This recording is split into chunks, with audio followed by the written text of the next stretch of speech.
बिस्मिल्लाहिर्रहमानिर्रहीम। यूट्यूब पे खुश आमदीद। मेरे प्यारे पाकिस्तानियों, मेरे बच्चों, मेरे बच्चियों, मेरे साथियों, आज ज़्यादातर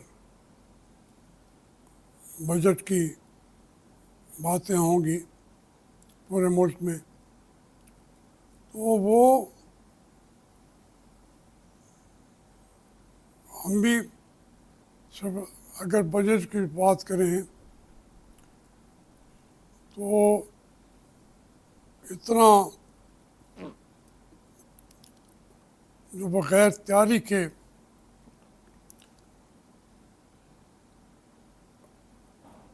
कौम के सामने आप चीज़ें लेके आते हैं और फिर उसके अंदर मज़ीद चीज़ें तो महंगी होनी है हमारे सामने, लेकिन उस बजट को पेश करने का जो अंदाज़ था वो भी दुनिया का अनोखा अंदाज़ था। यानी तहरीक इंसाफ या बाकी सारे लोग वहाँ मौजूद नहीं हैं। पीपल पार्टी तो उसका दिल है कि पाकिस्तान के लोगों को भी वो खुश कर सकें और अपना अपना हिस्सा भी वसूल कर सकें। तो गिमिक्स हैं, गिमिक्स कहते हैं, जैसे बजट नहीं है, गिमिक्स है। उनके पार्टियों के सरबराह आए भी नहीं हैं। सबसे अहम दिन यही होता है। तो अब उसके असरात क्या होंगे? एक तो उसके पीछे उनकी जो पॉलिटिकल विल वो ज़ाहिर करनी पड़ती है कि हम एक साल बड़ी हिम्मत और हौसले के साथ हम सोच समझ के आए हैं कि मुल्क को हमने यहाँ से यहाँ तक पहुँचाना है। लेकिन पीछे एक तो जो एमएनएज बने हुए हैं फॉर्म 47 वाले, फिर उससे ज़्यादा ये कि वो भी उन पार्टियों में बैठे हुए हैं, वो भी वहाँ नहीं आ रहे। तो ये एक झूठ का परिंदा बन जाता है। बजट तो है ही नहीं, लेकिन जहाँ जहाँ वो पूरी कौम को कुर्बानियाँ देने का कह रही हैं, वहाँ पे वो अपनी कुर्बानी देने को तैयार नहीं है। आप अंदाज़ा करें कि मैं ये कहने की कोशिश कर रहा हूँ कि वो हमारे जो बजट के हमारी मुल्क के अंदर असरात होने चाहिए थे, वो कहीं नज़र नहीं आ रहे। अगर आप उसको सोच समझ के करते तो ये करते कि हमने पेट्रोल को वहाँ से 7-8 ऐसा 70 या 70 तक हम नीचे रुपए यूनिट तक नीचे लेके आए, लेकिन हम उसको बिला सोचे समझे जो IMF कहता है हम कर देते हैं। और IMF तो कहेगा क्योंकि उसने अपने पैसे आपसे वसूल करने हैं जैसे भी हो। तो इसलिए हमने बड़े जो इक़दाम थे वो नहीं उठाए और काम को मैं जो है आपने महंगाई के समंदर के अंदर डुबोना शुरू किया हुआ है। हमारी सारी चीज़ें, बार बार मैं कह रहा हूँ कि एक दिन के अंदर ये मुल्क सस्ता हो सकता है। हमने और कर्जे चढ़ाने होते हैं, उनको सब्सिडी दे के ऊपर जाहिर लगे कि हमने बहुत ज़्यादा एक कुर्बानी दे दी हैं। ये बहुत जुल्म है, ज़्यादती है कौम के साथ, क्योंकि आपके ज़हन जो हैं आप सोचने वाले नहीं हैं।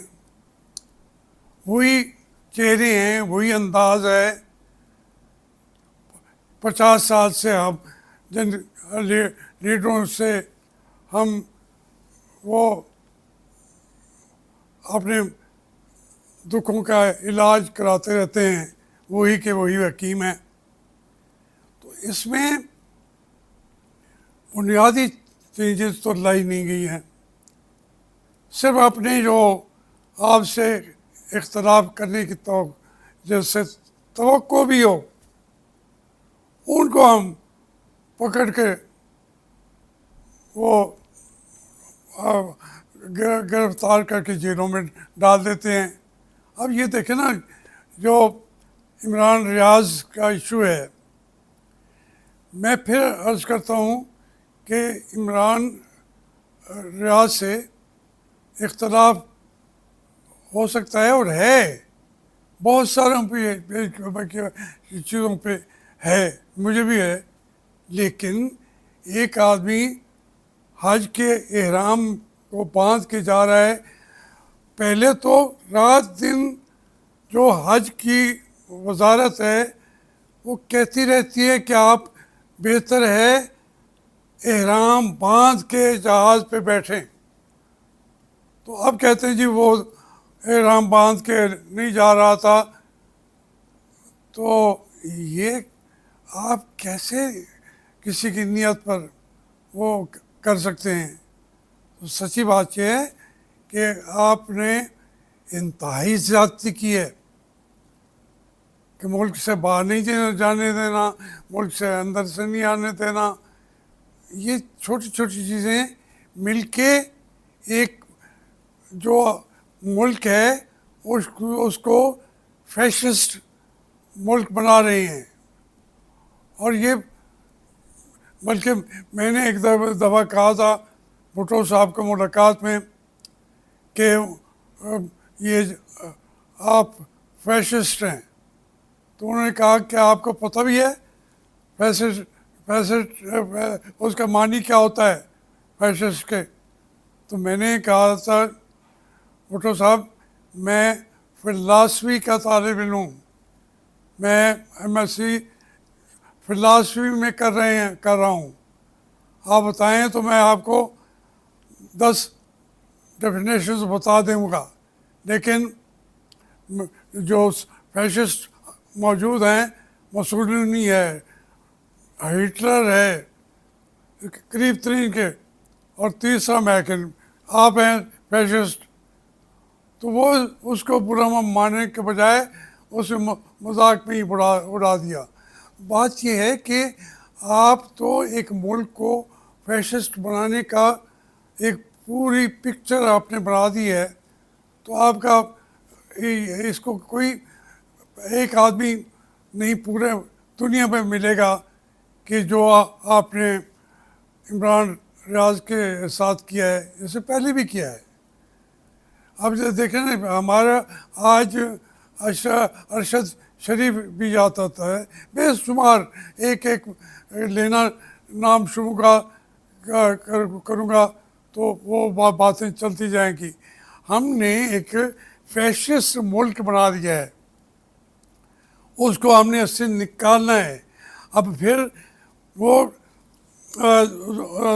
इमरान खान के जो सुप्रीम कोर्ट में उसने उनको खिताब करते हुए बातें की, वो 15-16 मिनट की वो चली हुई है वीडियो, और इतनी क्लियर है जिसके अंदर वो एक ही बात कह रहा है कि भाई आप इसको हमारे जो है अशराफिया, उसको बाहर पैसे भेजने के रास्ते आपने बना लिए हैं, और फिर वही पैसा जो है कर्ज़ों की सूरत में हम वहाँ से लेके आते हैं।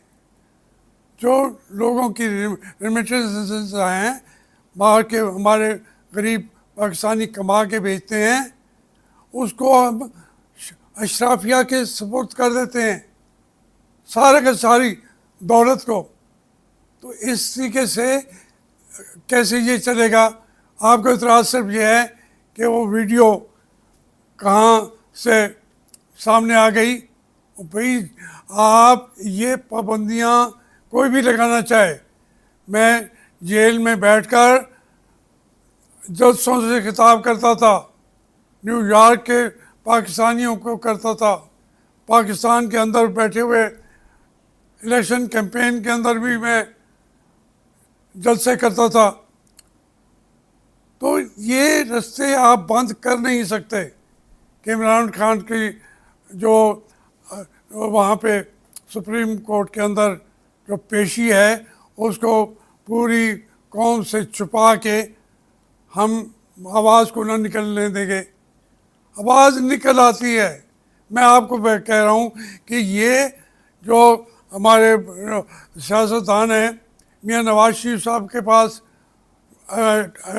था, शहबाज शरीफ के साथ भी ये टेलीफोन था। हम सब लोग जब अंदर होते हैं तो वहाँ ज़्यादा आज़ादी होती है। उस दुनिया के हम सारी जो भी बैठे हुए लोग होते हैं वो कहते हैं हम हमारा लीडर है, हमने तो सहूलियात देनी है, लेकिन वो पब्लिक वो भी नहीं करते, हम भी नहीं करते। लेकिन मैं तो कहता था कि मुझे किसी ने फ़ोन उठाना है, मोबाइल मेरा उठा के ले जाए, 1 मिनट के अंदर आपको जेल के कैदी जो हैं 10 टेलीफोन आपको प्रोवाइड कर देंगे अपने लीडर के लिए। तो ये कहना कि ये आवाज़ क्यों निकली, बल्कि उसको और ज़्यादा खुला करके बना के दे देते। तो इसमें हम जिन मराहल से गुज़र रहे हैं वो आप कौम को उधर बताते नहीं हैं। बजट लाएं उसको भी ना सुनने दिया जाए। कभी ये कल जिस तरह पेश किया है आपका वज़ीर ख़जाना, पहले तो वो भी एक नया चेहरा है पाकिस्तान के लिए, जो पाकिस्तान की शहरियत भी नहीं रखते, वही अमूमन वज़ीर ख़जाना होते हैं। तो इसलिए हम अपने जिन हालात और हवालों से चीज़ों को चला रहे हैं, ये नहीं चलेगा मुल्क। इसको आपने कुछ भी कर लें, जब तक बुनियादी तब्दीलियाँ नहीं लाते आप, उस वक्त तक ये बजट जो है ये वही गिमिक्स हैं। एक क्या उसका तर्जुमा करूँ बाहर, ये गिमिक्स हैं, इससे ज़्यादा कुछ नहीं है। लोगों को इस महंगाई के समंदर के अंदर वो गोते खा रहे होंगे और MNAs की तनख्वाहें बढ़ रही हैं। क्यों बढ़ रही हैं? मैं बिलीव करता हूँ वो बढ़नी चाहिए जितनी महंगाई भी है, लेकिन जब एक आप बहरान से निकल रहे होते हैं, उस वक्त इनको अपने आप को कुर्बानी के लिए पेश करना चाहिए था।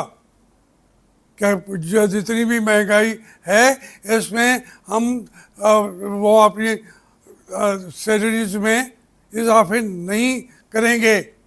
तो लेकिन वो उस तरफ अगर एक वज़ीर आज़म अपने एम को फेस नहीं कर सकता, उनकी तनख्वाहें बढ़ाने से उनको रोक नहीं सकता, तो उसमें वो उसके अंदर एक कायदाना सलाहियतें मौजूद भी नहीं हैं।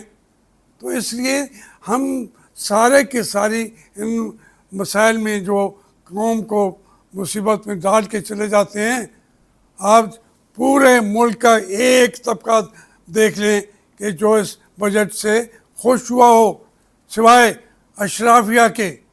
उनकी तो IPP यूज़ में यही दौलत हमें बिजली की सूरत में उनको हम अदा कर रहे हैं। इसलिए हमें अपने आप को, कौम को एक बुनियादी तब्दीली लाने के लिए निज़ाम को बदलना पड़ेगा। इंतखाबात भी अगर कराने पड़े दोबारा, लेकिन उसके लिए भी पहले बैठ के तय करें कि किस तरीके से हम धांधली के बगैर मुल्क को चला सकते हैं। लेकिन यहाँ तो जिस मुल्क में वोट डालना भी जो है, मैंने अपनी किताबों पे लिखा है कि वोट को इज़्ज़त दो की बात मैं करता था, लिखता रहा हूँ 40 साल पहले। उसको मियाँ साहब ने नारे के तौर पर बना दिया, वोट को इज़्ज़त दो। तो जब ये नारा लगा तो मैं किसके साथ खड़ा होता? मियाँ नवाज शरीफ के साथ, जो नारा दे रहा है। हकीकत में तो वो बिलीव करते ही नहीं हैं, क्योंकि जब उनको मौका मिला है तो हम सबके हकूक़ छीन के एक रिग्ड इलेक्शन के ज़रिए इक़्तिदार लेके वही बैठे हुए हैं, उसका हल क्या निकालेंगे? इसलिए बुनियादी तब्दीलियाँ लाने के लिए अगर तमाम सियासतदान, ये एस्टेब्लिशमेंट के लोग भी और जजेस भी बैठ के उसको तजावीज़ तैयार करें कि ये तरीके चलेंगे तो हम मुल्क को इस बहरान से निकाल लेंगे, वरना पाकिस्तान इन बहरानों से नहीं निकलेगा और कौम इस महंगाई के समंदर में डूबती है और हम उनको डुबोते हैं और वो डूबती चली जाएगी।